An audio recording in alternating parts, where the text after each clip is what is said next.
I now yield to the gentlewoman from New York, Ms. Clarke.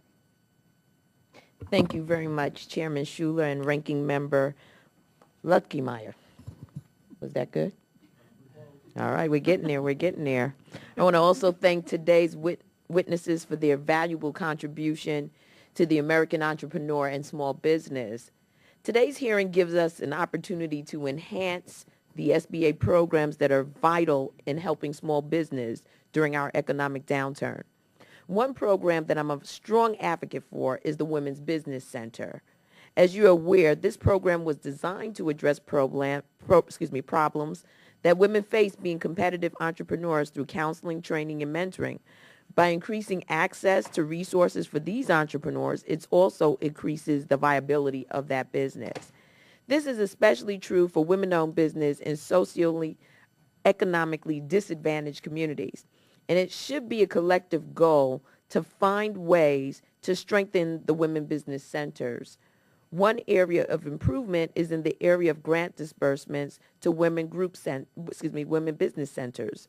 Women business centers experienced delays that were so extreme that they were forced to seek funding elsewhere while attempting to resolve matters with the SBA. Also, these same delays caused some women business centers to lay off staff, abandon vendors, and curtail operations to stay in business. I hope that we can modernize the women business centers, which are essential for our economic recovery.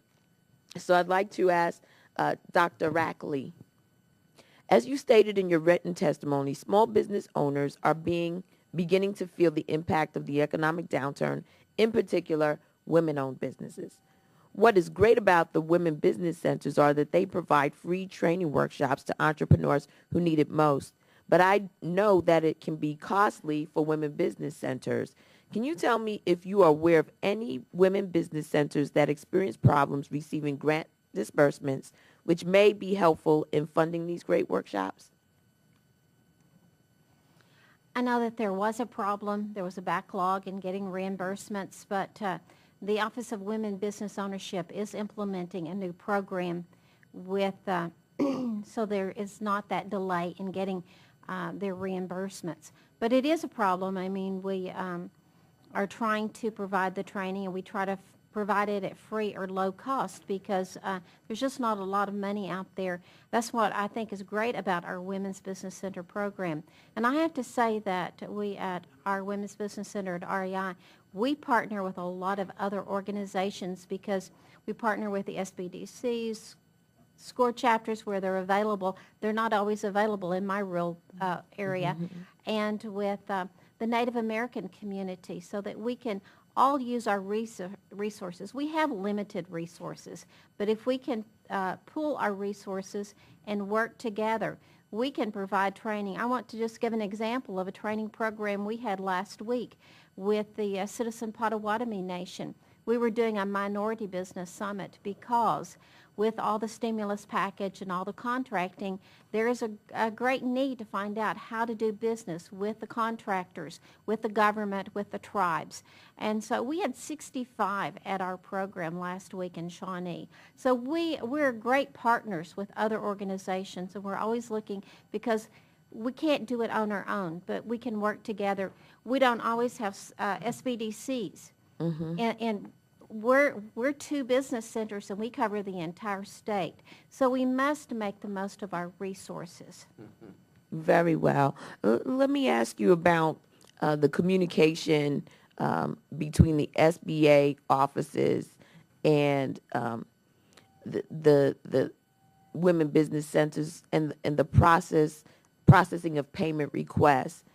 The inability of these offices to work in an integrated fashion combined with flaws in the payment process largely caused paperwork to be rejected or lost.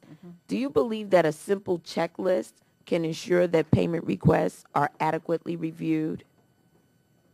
I think that would help. As I said, they are implementing new procedures that are speeding up the process and not causing that delay.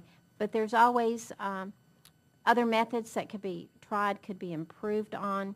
It is important. I know that there are some standalone women's business centers. When they didn't get the funding, they were not able to operate. Like I said, we're fortunate to be in an organization that helps us, but not all women's business centers are in organizations, a strong organization like REI. And so they really did suffer from not being able to get their funding. And what would you say creates that level of strength within your organization versus the standalones? Is it the collaborative process? Is it the type of relationship or partnership that's established at the outset with the SBA? What would you say has been your pathway to creating, this this ability to get response? We have great leadership. We have a great board of directors, and we're an economic development organization. We have other resources. We have SBA loans. We have the microloans within our own organization. So we work with our finance division to help our clients know how to go about securing loans, get the information before they go to a bank. So we have those other resources. We have business incubators. The woman I talked about that's getting the award tonight is in one of our business incubators. We have housing programs to help small employers, small businesses, to retain employees. So there's just a multitude of services, and we have great leadership. Dr. Rackley, would you say on average most of the women business centers are at your level, or, how would you describe it? What I'm trying to get at is how we build capacity. I don't think they are at the level that we are, because many of them are standalone. They're not in. There are several that are organizations the size of ours that have that other support, but many are not there yet. They're in standalones. I think that's what happened to the two in Oklahoma that failed. They were in a stand, and getting those matching funds can sometimes be difficult. But if we don't have the federal funding, we cannot operate, and it's important. I noticed that the funding level that's written into the legislation, that would be great for all women's business centers. Wonderful. Well, thank you very much for your candid response. And again, to each of the witnesses, thank you for the work that you do. It's so critical and vital to all of our communities, particularly those that are in the rural parts of our nation or that may be struggling economically in disadvantaged communities. Your work is really greatly appreciated by this committee and by the communities that we serve. And I yield back, Mr. Chairman.